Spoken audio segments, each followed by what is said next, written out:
الحمد لله رب العالمين والعاقبة للمتقين والصلاة والسلام على سيد المرسلين محمد وعلى آله وأصحابه أجمعين. أما بعد فأعوذ بالله من الشيطان الرجيم. بسم الله الرحمن الرحيم. يا أيها الذين آمنوا اتقوا الله ولتنظر نفس ما قدمت لغد واتقوا الله إن الله خبير بما تعملون. صدق الله مولانا العظيم. معزز سامعین کرام، ایمان کے بعد انسان کی زندگی کو سنوارنے اور اس کو فلاح اور کامیابی کے مقام تک پہنچانے کے لیے دو چیزوں کو سب سے بڑا رکھنا ہے. اللہ پاک نے اپنے فضل و کرم سے ہمیں ایمان عطا فرمایا ہے. اب ہمیں اپنی زندگی کو سنوارنا ہے اور ہمیں اس کو فلاح اور کامیابی کے مقام تک پہنچانا ہے. تو اس کے لیے دو چیزیں بہت ضروری ہے. ان میں سے پہلی چیز ہے خوف الہی، خشیت الہی. اللہ تبارک و تعالیٰ کا خوف، اللہ تبارک و تعالیٰ کا ڈر دلوں میں آ جائے، دلوں میں پیدا ہو جائے. اور دوسری چیز ہے فکر آخرت، آخرت کا فکر.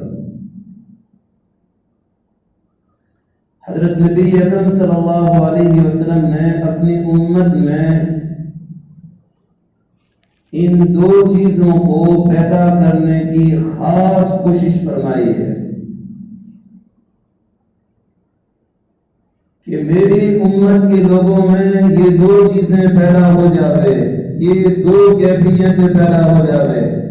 ایک تو اللہ تبارک و تعالیٰ کا خوف آ جاوے، نمبر دو آخرت کی فکر آ جائے. اسی لیے حضرت نبی اکرم صلی اللہ علیہ وسلم نے کبھی تو ان دونوں چیزوں کے فوائد اور فضائل کو بیان کیا، اور کبھی حضرت نبی اکرم صلی اللہ علیہ وسلم نے اللہ تبارک و تعالیٰ کے قہر و جلال اور آخرت کے ہولناک احوال کو، سخت احوال کو مناظر یاد دلائے کہ آخرت میں کیسے کیسے ہولناک احوال اور مناظر پیش آنے والے ہیں.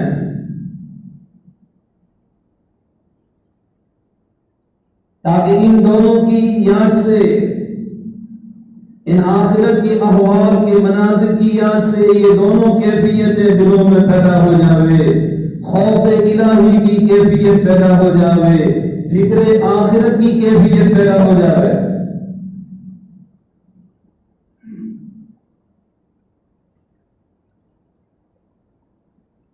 اگر یہ دونوں کیفیتیں ہمارے دلوں میں پیدا ہو گئی، اللہ تبارک و تعالیٰ کا خوف ہمارے دلوں میں آ گیا، آخرت کا فکر ہمارے دلوں میں آ گیا، تو یہ دونوں ایسی بنیادی چیزیں ہیں جو تمام گناہوں سے روکنے والی ہے اور تمام بھلائیاں اور نیکیاں کروانے والی ہے.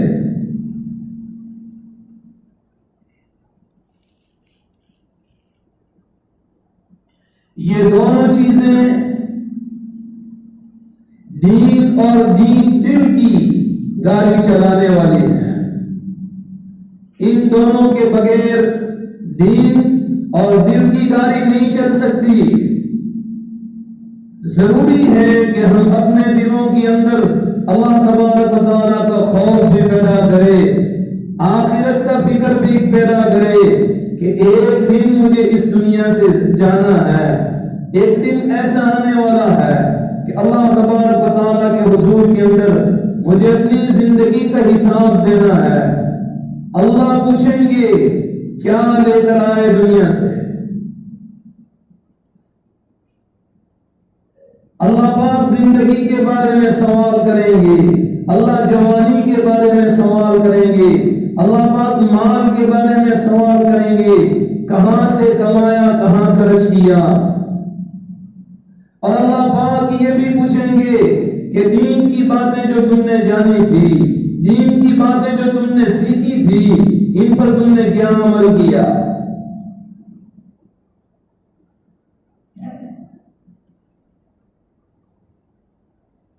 بہت ضروری ہے کہ ہم اپنے دلوں کے اندر اللہ تبارک و تعالیٰ کا خوف پیدا کرے اور آخرت کا فکر پیدا کرے۔ میں نے قرآن کریم کی ایک چھوٹی سی آیت پڑھی ہے، جس آیت کو ہم نماز میں بار بار سنتے رہتے ہیں۔ صبح میں بھی اس آیت کا ترجمہ تعلیم میں آیا تو ترجمہ میں نے سنا، میں نے سوچا کہ چلو اس آیت پر سے کچھ باتیں عرض کر دوں۔ اللہ تبارک و تعالی سورہ حشر میں فرماتے ہیں یا ایھا الذین آمنوا، اللہ پاک ان کو خطاب کرتے ہیں، اللہ پاک مجھے اور آپ کو خطاب کرتے ہیں، ایمان والے مردوں اور ایمان والی عورتوں کو خطاب کرتے ہیں، تمام ایمان والوں کو اللہ خطاب کرتے ہوئے فرما رہے ہیں یا ایھا الذین آمنوا، یہ جو لوگ ایمان لائے ہیں، ہم سب ایمان والے ہیں، اللہ ہم سے خطاب کر رہے ہیں۔ اللہ پاک اس آیت کریمہ میں ایک بلیغ انداز میں فکر آخرت اور آخرت کی تیاری کا اللہ ہمیں حکم دے رہے ہیں۔ آخرت کی تیاری کر لو۔ اللہ فرماتے ہیں اتقوا اللہ، اللہ تبارک و تعالیٰ سے تم ڈرتے رہو۔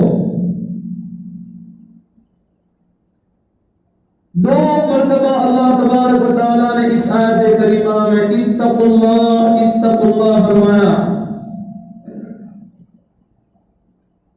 پہلے بھی فرمایا یا ایھا الذین آمنوا اتقوا اللہ، آگے اللہ فرماتے ہیں واتقوا اللہ ان اللہ خبیر بما تعملون۔ پہلے اتقوا اللہ کا مطلب یہ ہے کہ فرائض اور واجبات وغیرہ کی ادائیگی کا اہتمام کرو۔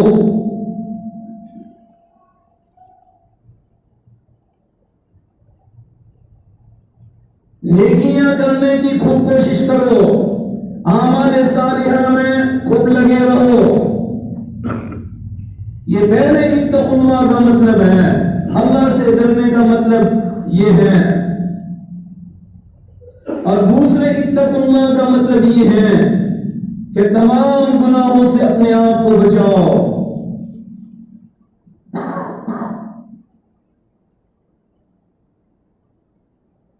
اللہ تبارک و تعالیٰ اس کے بعد فرما رہے ہیں وَلْتَنْظُرْ نَفْسٌ مَا قَدَّمَتْ لِغَدٍ، تم میں سے ہر آدمی کو دیکھنا چاہیے، تم میں سے ہر آدمی کو اس بات پر غور کرنا چاہیے ما قدمت لغد، اس نے آنے والی کل کے لیے کیا ذخیرہ بھیجا ہے، کیا سامان بھیجا ہے۔ آنے والی کل اس سے مراد قیامت ہے۔ کل کے لیے کیا سامان بھیجا، کل کے لیے کیا ذخیرہ بھیجا۔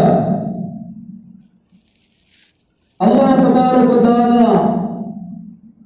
قیامت کو غد سے یعنی آنے والی کل سے تعبیر کر رہے ہیں۔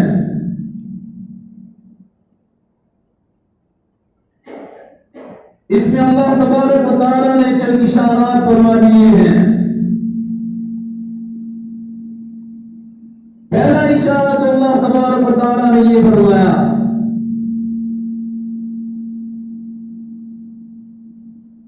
کہ دنیا کا وقت، دنیا کا زمانہ، دنیا کی نعمتیں آخرت کے زمانے اور آخرت کی نعمتوں کے مقابلے میں بالکل حقیر ہیں، بالکل معمولی ہیں، اس کی کوئی حیثیت نہیں ہے، بالکل بے وقت ہے۔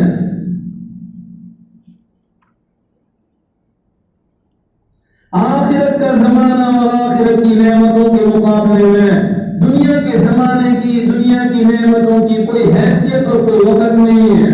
یہ اللہ پاک پہلا اشارہ فرما رہا ہے۔ مسلم شریف کی روایت میں اس کی وضاحت موجود ہے۔ حضرت مستورد ابن شداد رضی اللہ تعالیٰ عنہ کی روایت ہے، وہ فرماتے ہیں سمعت رسول اللہ صلی اللہ علیہ وسلم یقول، میں نے رسول اللہ صلی اللہ علیہ وسلم کو فرماتے ہوئے سنا ہے۔ کیا سنا ہے؟ اس کو آگے بیان کرتے ہیں، الدنیا فی الآخرۃ الا مثل ما یجعل احدکم فی الیم فلینظر بما یرجع۔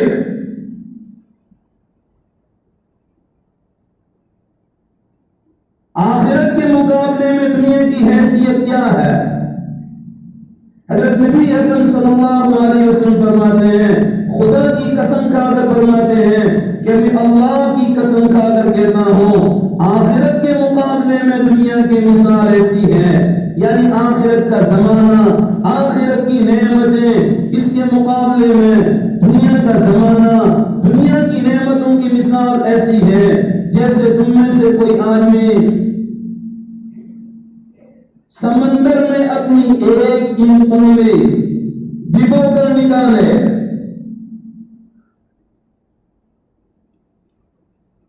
سمندر میں اپنی ایک انگلی تمام انگلیاں ڈبے،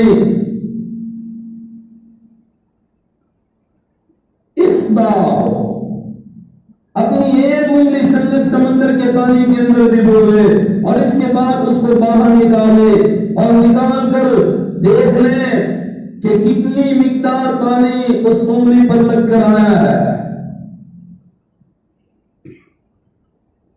یہ انگلی پر جتنا پانی لگ کر آیا ہے، ایک آدھ قطرہ اس پر لگ کر آئے گا۔ یہ دنیا کا زمانہ ہے، یہ دنیا کی نعمتیں ہیں، اور اس کے مقابلے میں جو سمندر کا پانی نظر آ رہا ہے، جس کا کوئی کنارہ نظر نہیں آتا ہے، وہ آخرت کا زمانہ ہے اور آخرت کی نعمتیں ہیں۔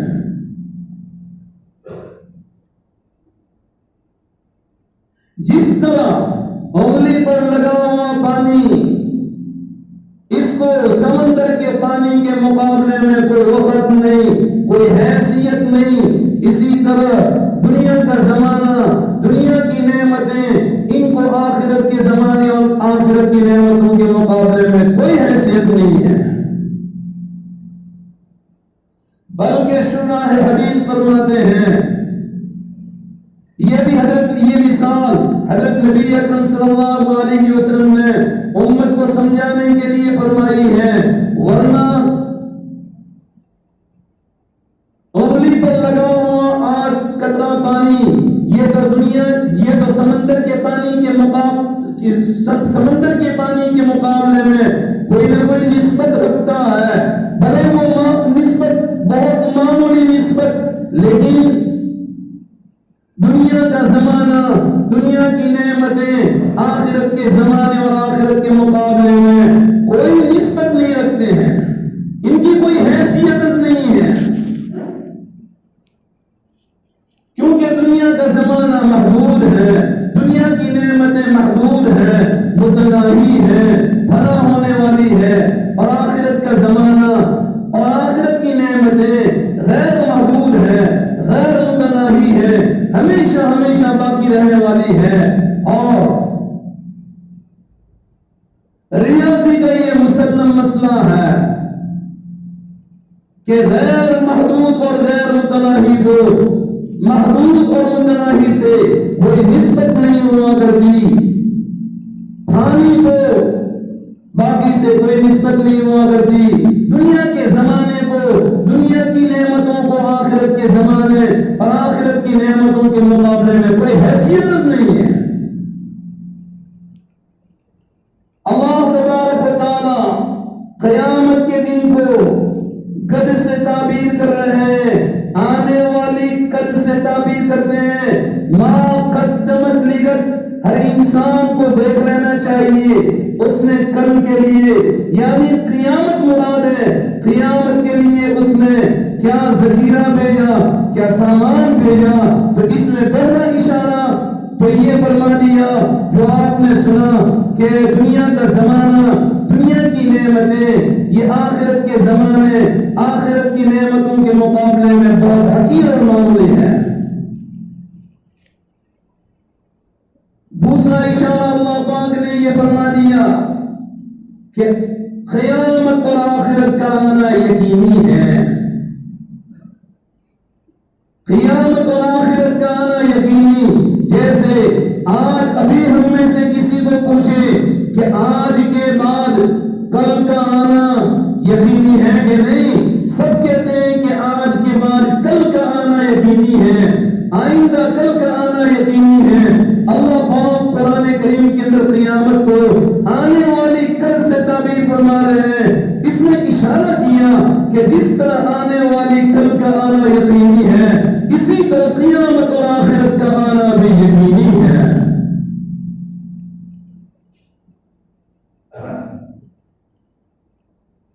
تیسرا اشارہ اللہ تبارک و تعالیٰ نے یہ فرمایا کہ جس طرح آج کے بعد آنے والی کل نہیں ہے، بہت نزدیک ہے، بہت دور ہے آنے والی کل، سنیچر کا دن بہت دور ہے، بس اسی طرح اللہ تبارک و تعالی قیامت کو قد سے تعبیر کر کے، آنے والی قد سے تعبیر کر کے اس بات کی طرف اشارہ فرما رہے ہیں کہ قیامت یہ بھی دور نہیں ہے، قیامت بھی بالکل قریب ہے۔ قرآن نے فرمایا اقتربت الساعہ، قیامت قریب آ چکی ہے۔ اس کی سب سے بڑی علامت حضرت نبی اکرم صلی اللہ علیہ وسلم کی بعثت اور نبوت ہے کہ حضرت نبی اکرم صلی اللہ علیہ وسلم کو اللہ پاک نے دنیا میں نبی اور رسول بنا کر بھیجا، یہ اس کی سب سے بڑی نشانی ہے۔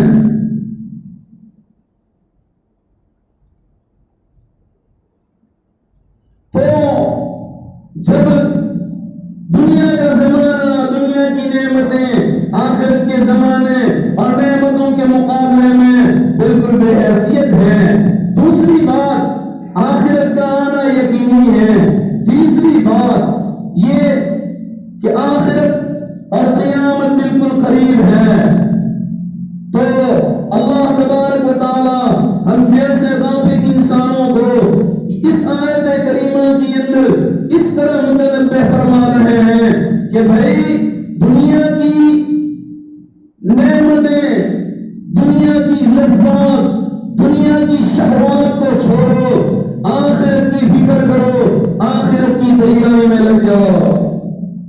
بہت بڑا محروم اور نقصان اٹھانے والا ہے وہ آدمی جو اپنی پوری زندگی کو دنیا کو حاصل کرنے میں خرچ کر دے اور آخرت کی طرف سے بالکل غافل اور بے پرواہ ہو جائے۔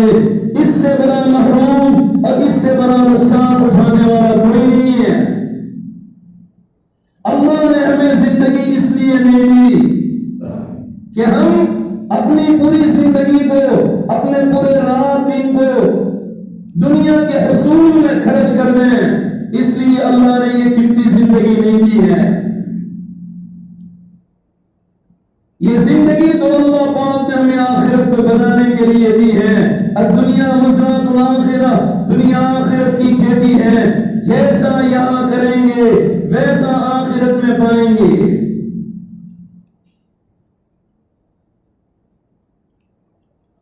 اللہ پاک آگے فرماتے ہیں واتقوا اللہ، اللہ پاک سے ڈرتے رہو، یعنی گناہوں سے اپنے آپ کو بچانے کا اہتمام کیا پہلے بھی اللہ پاک نے اتقوا فرمایا، آگے بھی اللہ پاک اتقوا فرماتے ہیں۔ پہلے اتقوا کا مطلب یہ ہے کہ فرائض اور واجبات وغیرہ کی ادائیگی کا اہتمام کرو۔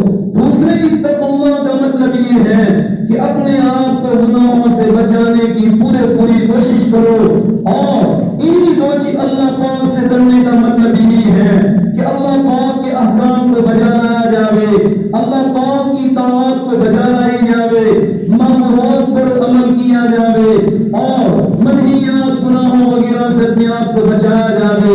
اسی کا نام ہے تقوی اللہ، اسی کا نام ہے اللہ سے ڈرنا۔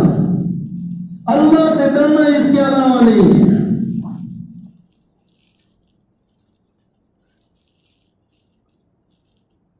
آگے اللہ تبارک و تعالیٰ فرماتے ہیں، دیکھنا ان اللہ خبیر بما تعملون، تمہارے اعمال کی اللہ تبارک و تعالیٰ کو پوری خبر ہے۔ بے شک اللہ پاک کو خبر ہے ان اعمال کی جو تم کرتے ہو، یہ نہیں اللہ پاک ہمارے اعمال سے بے خبر نہیں ہے۔ تو اگر اللہ پاک کی نافرمانی کی، معاصی میں گناہوں میں زندگی گزاری، تو اندیشہ ہے سزا کا۔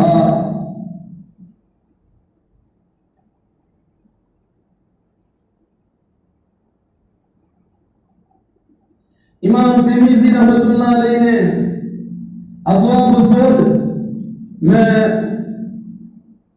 حضرت ابو ذر غفاری رضی اللہ تعالیٰ عنہ کی ایک حدیث نقل فرمائی ہے۔ حضرت نبی اکرم صلی اللہ علیہ وسلم ارشاد فرماتے ہیں، انی ارا ما لا ترون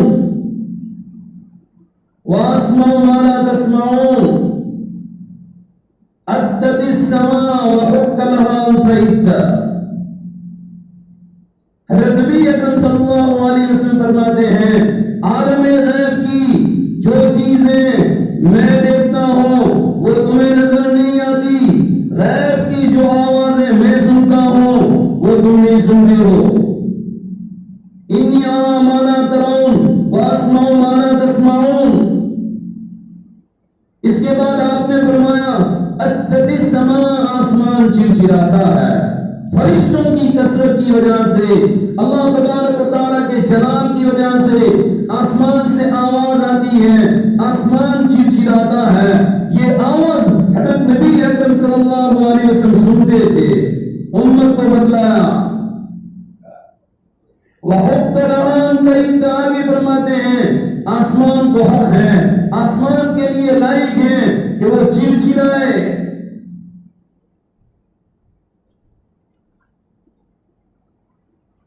حضرت نبی اکرم صلی اللہ علیہ وسلم آگے فرماتے ہیں، والذی نفس بیدہ ما فیہا موضع 4 اصابع الا وملک واضع جبہتہ ساجدا للہ تعالی۔ حضرت نبی اکرم صلی اللہ علیہ وسلم فرماتے ہیں، قسم ہے اس ذات کی جس کے قبضے میں میری جان ہے، آسمان میں 4 انگل کی جگہ ایسی نہیں ہے کہ جس میں کوئی فرشتہ اپنی پیشانی اللہ تبارک و تعالیٰ کے سامنے رکھ کر گرا ہوا نہ ہو۔ جو اللہ تبارک و تعالیٰ کے سامنے سجود میں ہو، ایسا کوئی فرشتہ نہیں۔ آسمان میں 4 انگل جگہ ایسی نہیں ہے۔ کتنی بڑی تعداد میں فرشتے ہیں اور اللہ پاک کی عبادت کر رہے ہیں، 4 انگل جگہ ایسی نہیں۔ آگے حضرت نبی اکرم صلی اللہ علیہ وسلم فرماتے ہیں، واللہ لو تعلمون ما اعلم لضحكتم قليلا ولبكيتم كثيرا۔ اللہ کی قسم کھا کر کہتا ہوں، اگر تم جاننے لگو وہ باتیں جو میں جانتا ہوں تو تمہارا ہنسنا کم ہو جاوے، تمہارا رونا زیادہ ہو جاوے۔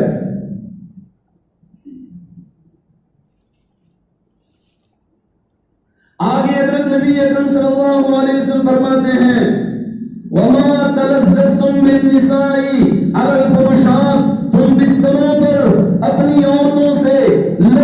اب اٹھانا بھی تم چھوڑ دو، جو باتیں میں جانتا ہوں اگر تم جاننے لگو، وما تلززتم بالنساء علی الفرشات، آگے فرماتے ہیں وَلَخَرَجْتُمْ إِلَى الصُّعُودَاتِ تَشْأَلُونَ إِلَى اللَّهِ تَعَالَىٰ، تم جنگلوں کی طرف نکل جاؤ اللہ تبارک و تعالیٰ کے سامنے گریہ اور زاری کرتے ہوئے جنگلوں کی طرف نکل جاؤ۔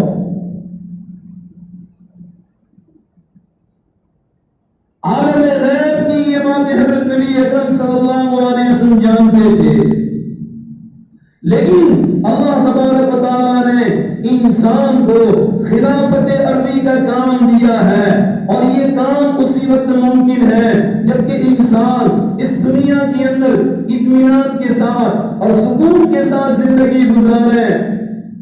اگر اللہ تبارک و تعالیٰ ہم جیسے انسانوں پر، عام انسانوں پر اگر آخرت کے حالات کو منکشف فرما دے تو کیا حال ہوگا؟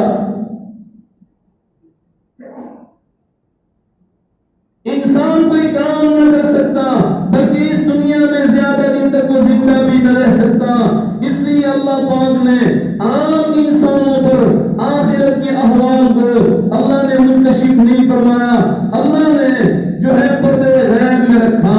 البتہ حضرت نبی اکرم صلی اللہ علیہ وسلم پر اللہ تبارک و تعالیٰ نے تبلیغی مقاصد کے پیش نظر بعض مرتبہ جو ہے احوال آخرت کو منکشف کر دیا، بلکہ شب معراج کے اندر ایک درجے کے اندر اللہ نے مشاہدہ بھی کرا دیا، جنت کیسی ہے، دوزخ کیسی ہے، اللہ نے مشاہدہ بھی کرا دیا تبلیغی مقاصد کے پیش نظر۔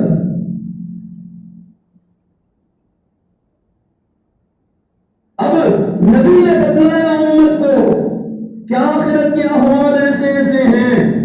اب ہمیں اپنے نبی پر اعتماد کرتے ہوئے، اپنے نبی پر پورا بھروسہ کرتے ہوئے نبی کی باتوں کو ماننا چاہیے، اس پر ایمان لانا چاہیے، نبی کی باتوں پر ہمیں عمل کرنا چاہیے، ورنہ اللہ پاک ہماری عبادت کا محتاج نہیں۔ عبادت کرنے کے لیے تو فرشتے بے شمار ہیں، اللہ کو اس ہماری عبادت مٹھی پر انسانوں کی عبادت کی اللہ کو کوئی ضرورت نہیں۔ ہم جو عبادتیں کرتے ہیں، نمازیں پڑھتے ہیں، قرآن کی تلاوتیں کرتے ہیں، اللہ پاک کا ذکر کرتے ہیں، وہ اپنے فائدے کے لیے کر رہے ہیں، ان میں ہماری بھلائی ہے، ان میں اللہ پاک ان کا محتاج، ہماری عبادتوں کا محتاج نہیں ہے۔